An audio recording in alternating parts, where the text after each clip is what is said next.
In February of 2013, the LAPD released 20 seconds of elevator footage that ended up watched by more people than most horror movies ever made. A young woman steps inside. The doors stay open behind her, and they shouldn't.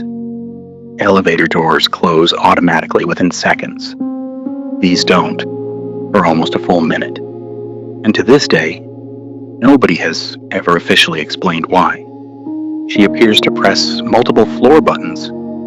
She backs into the corner, leans out into the hallway like she's checking if something followed her in, then lifts her hands as if talking to someone the camera never shows. 19 days later, guests 3 floors below her would start complaining their water tasted wrong. To understand how those two moments connect, we have to go back almost 100 years to the day this hotel opened with nothing but good intentions.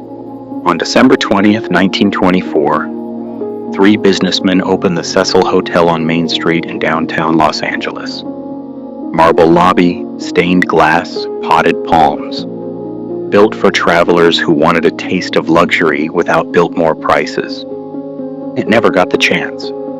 Within 5 years, the Great Depression gutted the neighborhood, and the area became known as Skid Row. The clientele changed, and so did the hotel's reputation.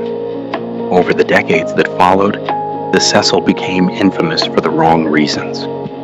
At least 15 documented murders and suicides inside its walls. But nothing prepared it for what was still coming. In a 700-room hotel that asked very few questions, it turns out you can hide almost anything, even twice. A serial killer. In 1985, a drifter checked into a room on the Cecil's top floor for $14 a night. His name was Richard Ramirez. For months, while Los Angeles hunted a killer, the press had already nicknamed the Night Stalker. Ramirez came back to that same small room, night after night. The Cecil was packed with transient, short-term guests by then, and he blended in among them. One more anonymous face in a building already full of them. He was finally caught in August of 1985, recognized on the street by a crowd that refused to let him run, and convicted of 13 murders. If that were the end of the story, the Cecil would already have one of the darkest resumes of any building in America. It wasn't. The Cecil, it turned out, had room for more than one monster.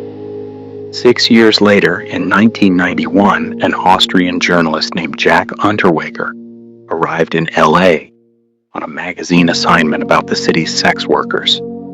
He'd already served time for one murder back home. In prison, his writing had turned him into a celebrated author, and Austria's literary elite had lobbied for his early release as proof the system could reform even a killer.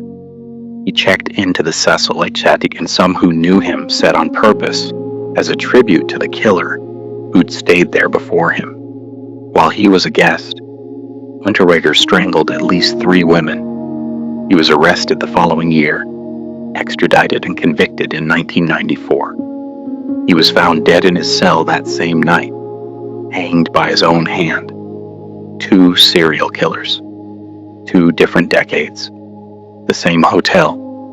Both are gone now. Ramirez to cancer on death row in 2013. Unterweger by his own hand the night of his conviction.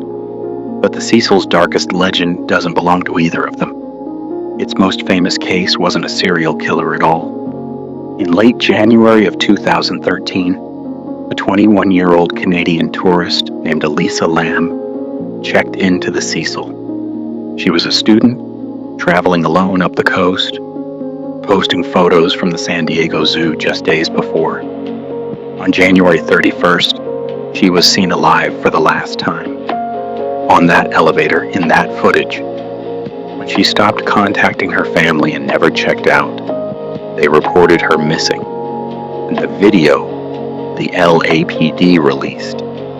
Trying to find her is the reason most people know this hotel's name at all. Watch it, and you'll see her appear to hit several floor buttons in a row. You'll see her duck out, then back in like she's hiding. You'll see her appear to speak and gesture towards someone or something the camera never shows.